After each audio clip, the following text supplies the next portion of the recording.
this thing working? Give me some sound over here. Yeah. The Out of Bounds Show is powered by the award-winning golf courses at Dancing Rabbit Golf Club in Philadelphia, Mississippi.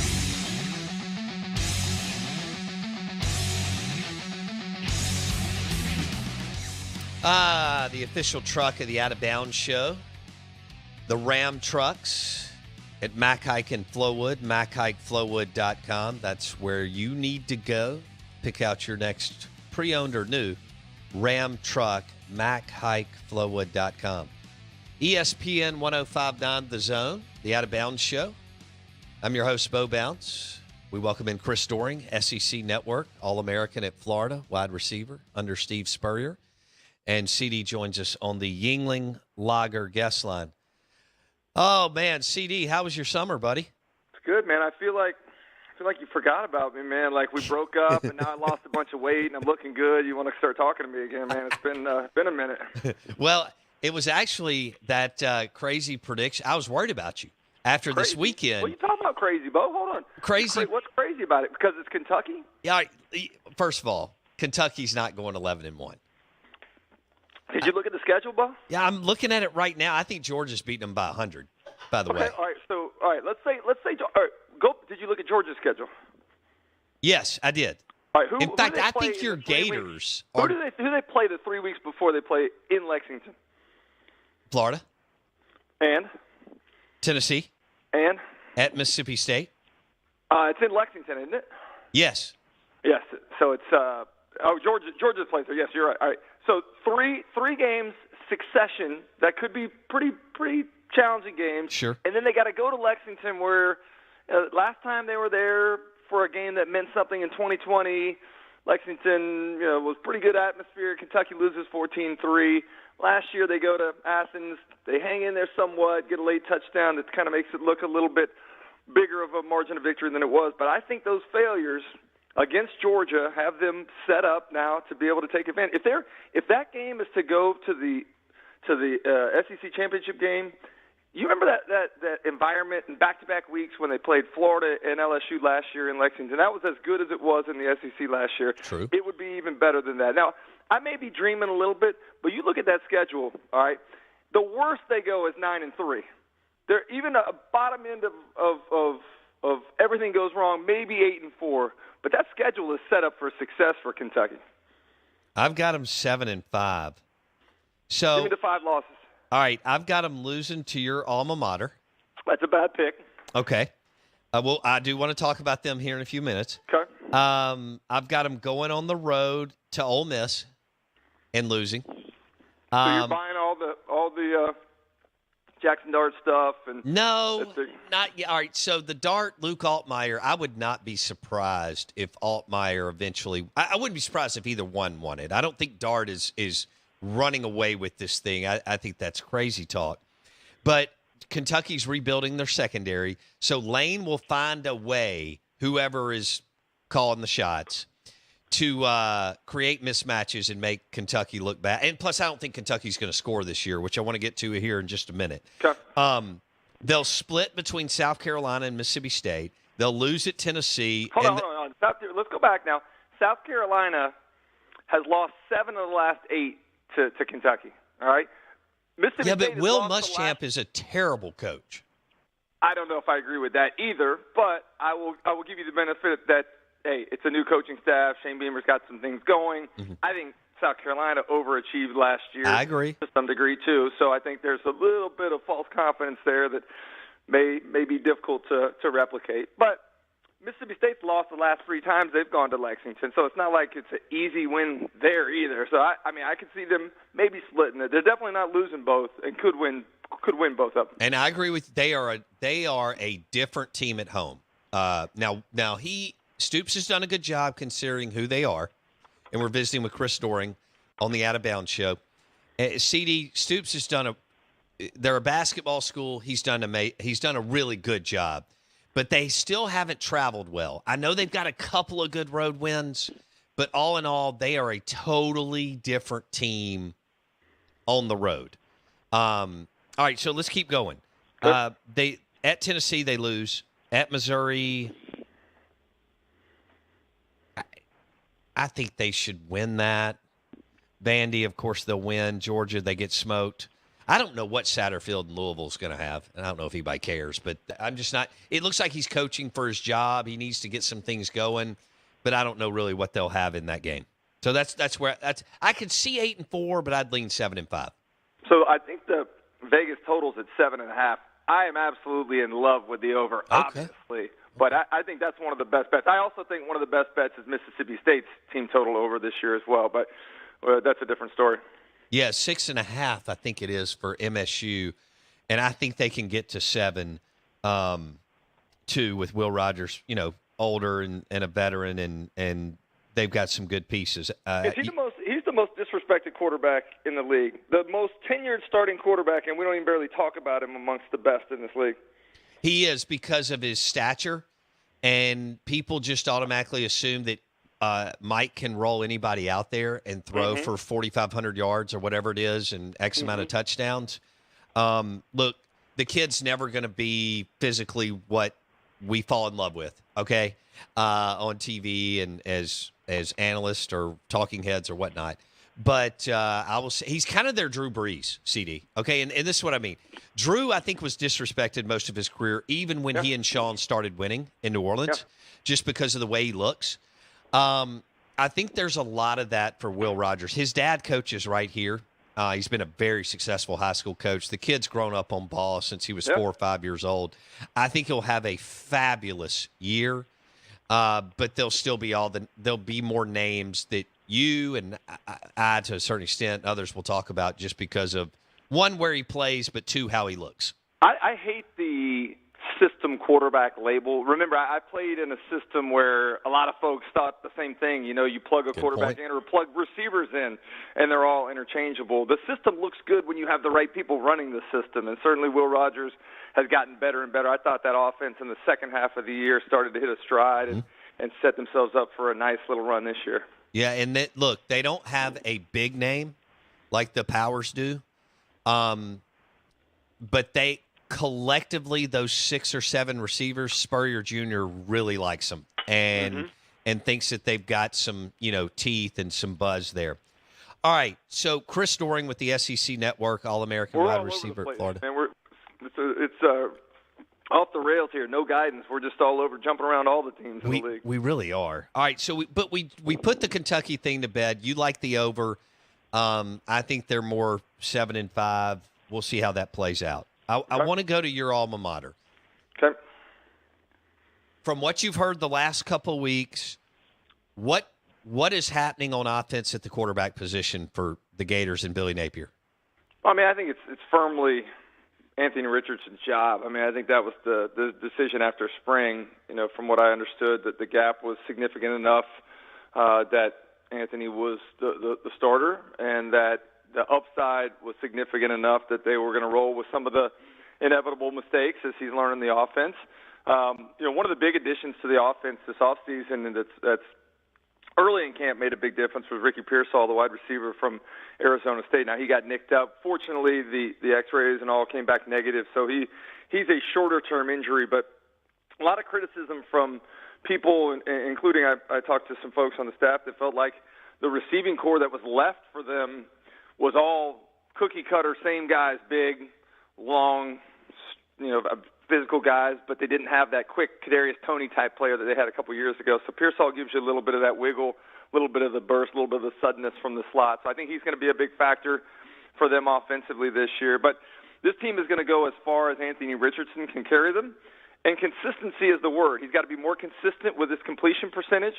He's got to be more consistent in not turning the football over. That flurry of turnovers right before half when you're in a 3-0 ball game with Georgia and it ends up letting the dam break was the difference. And he's got to be consistently in the lineup. He's a very fragile player, as history has shown us to this point in time. So he's got to find a way to avoid the injuries and make sure he's in the lineup all 12 games.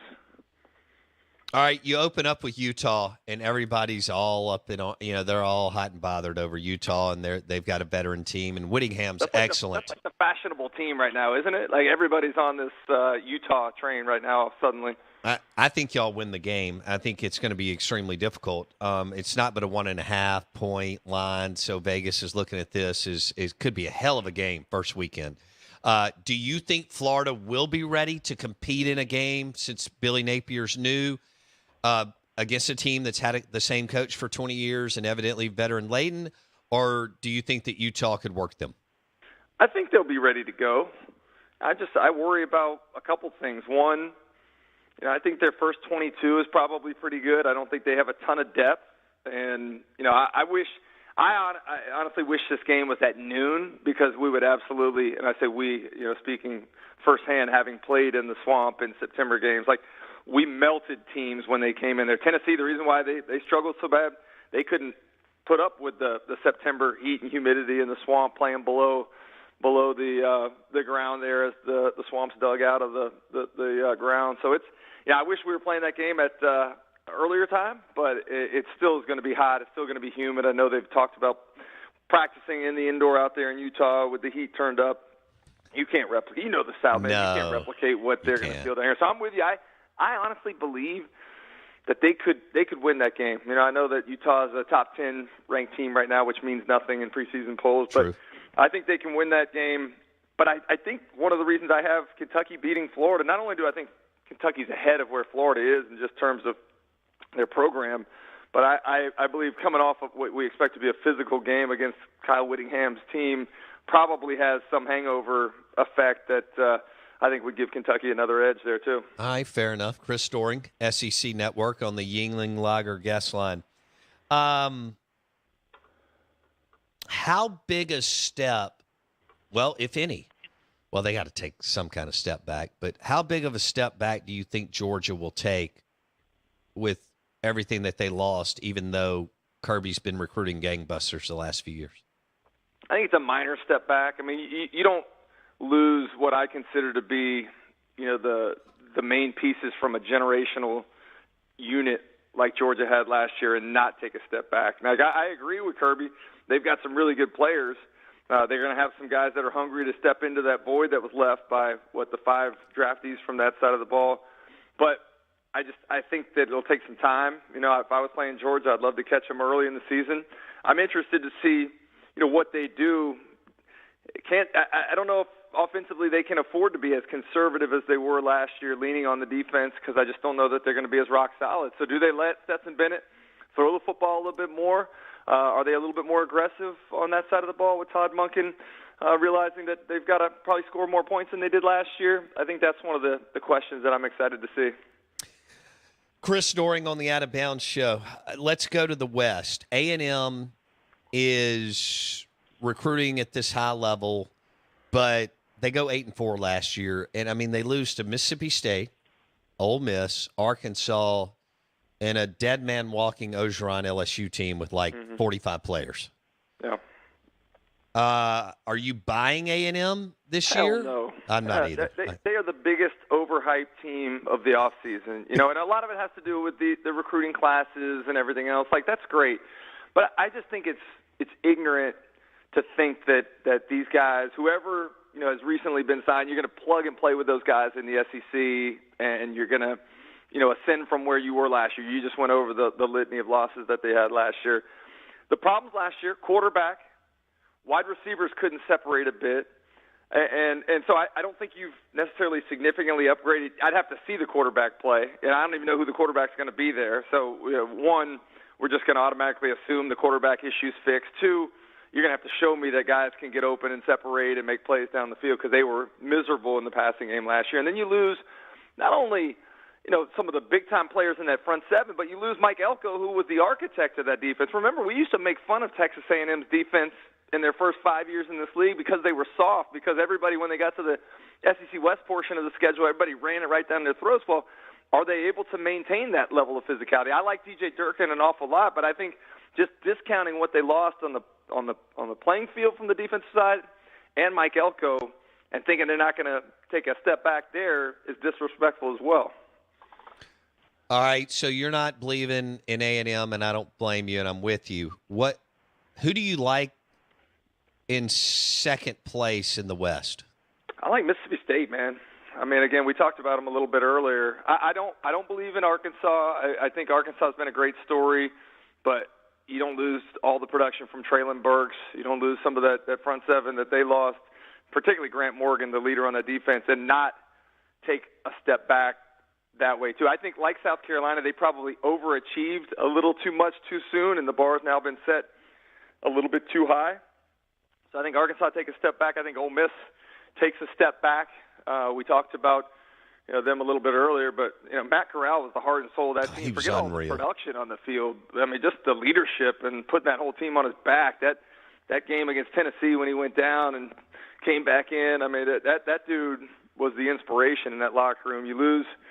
I think Jeff Lebby might be the biggest loss of any coordinator in the SEC this year too, and we're not talking enough about that. And I know that everybody's excited about Charlie Weiss Jr., but I'm gonna have to see that. I thought Lebby was a good combination with Lane, not only in terms of adding scheme from what they were doing at UCF, but just being able to bounce things off one another in terms of play calls. And I thought that's going to be a loss. And then Durkin, one of the reasons why they took such a big step forward last year was I thought DJ Durkin did a great job of getting those guys aligned, understanding what their assignments were, and playing with better effort. So I think they take a step back inevitably with those three guys that they lose, and I think it leaves an opportunity in the West. I think this is the most difficult division in the history of college football this year. The West, from top to bottom, is a very deep and talented division. But I think Mississippi State has a chance to take the big step forward. I think they're the Ole Miss of 2021, that team that jumped up to 10 wins. I could see Mississippi State taking a big step forward this year. I'm gonna have to buy Chris Doering a steak after that, and some good bourbon or wine, because I think we like hearing that. CD on the Out of Bounds show, SEC Network. He joins us on the Yuengling Lager guest line. Okay, tell me what your schedule looks like this year. Man, my schedule is similar, identical to last year. I leave Gainesville on Thursday nights. I don't get back here till Monday afternoons. Do SEC This Morning with Peter Burns on the simulcast Mondays and Fridays. I do that's 8 to 11. Do the Friday night preview show all day Saturday and Saturday night as we add Takeo Spikes to our group in the place of Chiz, who you know how much I love Chiz, as I'm sure you do, and it'll be a big loss, but I had a chance to play against Takeo and played with him briefly in the NFL and just have a good relationship with him adding with Ben Watson and with Dari. I mean, it's going to be fun on Saturdays, and then again I'll wrap the weekend up with that Monday morning simulcast of SEC This Morning. So it's a busy schedule. It becomes a grind. But I am executive platinum on American Airlines and titanium with Marriott Bonvoy, so there are some benefits, my friend. All right, I'm not just saying this because we met each other a decade ago or whenever it was in Orange Beach, but it's the best studio show in college football, what y'all do on Saturday. That.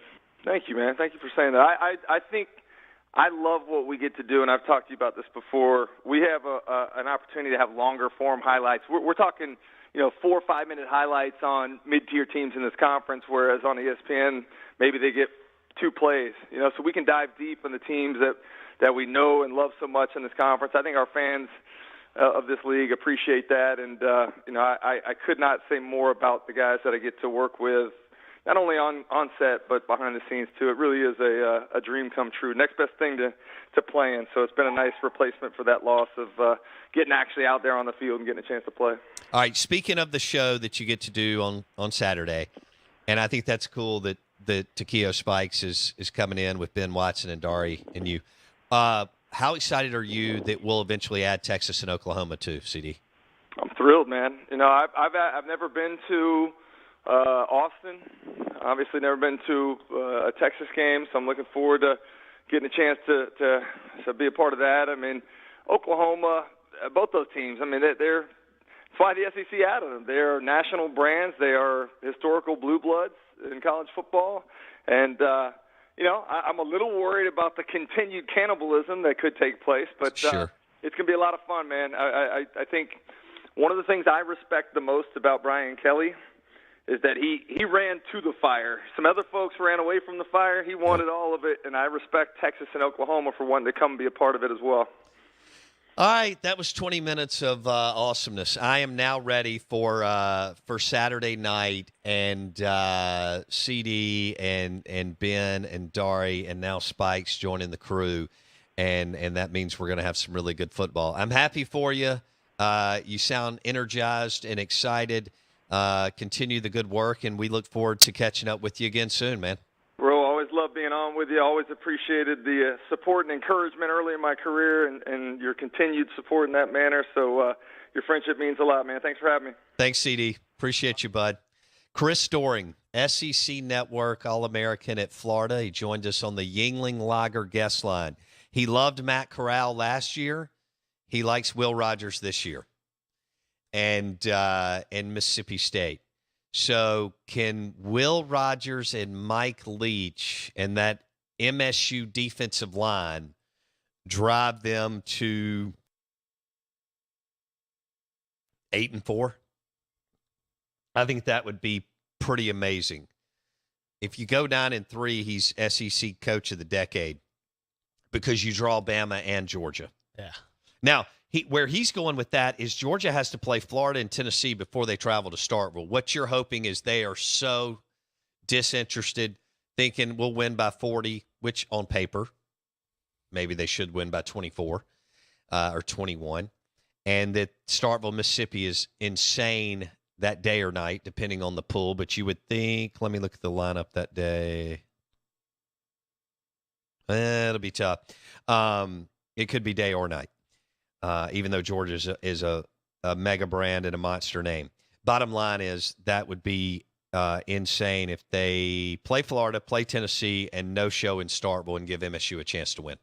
You got to hope, if you are cheering for the Maroon Bulldogs and not the Red. And maybe Will Muschamp's terrible that day, play caller. Go ahead, Blake. You got to hope that Kentucky is doing enough that Georgia's looking ahead at Kentucky. Because that's SEC East, West, SEC East for Georgia, right? Yeah. So if Kentucky's maybe a 1 or 2 loss team, like 1 SEC loss at that point, 2 SEC loss at that point at most, then Georgia's probably overlooking you, right? Especially if you are one of those losses, right? Or like if you've already lost to Kentucky as a Mississippi State team, maybe Kentucky is better. Too. Then maybe Georgia's overlooking you and you can sneak one out. Did that get you fired up? It did me. Yeah. They do a great show. Dari, Chris Doering, Ben Watson. Absolutely. Takeo Spikes now will replace Gene Chizik. I never thought Gene Chizik would be that good on TV, and yet he was really, really good. That's a hell of a show on Saturday. And you know what I love about it, Blake? Saturday night, they really get into it and get going, and then they replay it on Sunday morning. Doesn't get any better.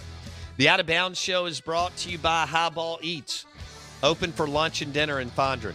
It's right by the Capri movie theater and right there by Highball Lanes. All right, so it's called Highball Eats Restaurant and Bar.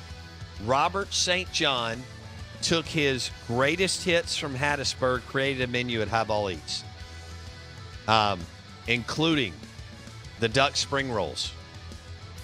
I just said duck spring rolls, including the gumbo, the shrimp po' boys. It is one hell of a menu. It's a restaurant and bar first, then a movie theater and bowling alley. Somebody asked, can we just go there to eat? Absolutely you can. They got parking in the back. Highball Eats in Fondren. Robert St. John's greatest hits. That's the menu there. Highball Eats in Fondren. Restaurant and bar. Hour number 3 coming up.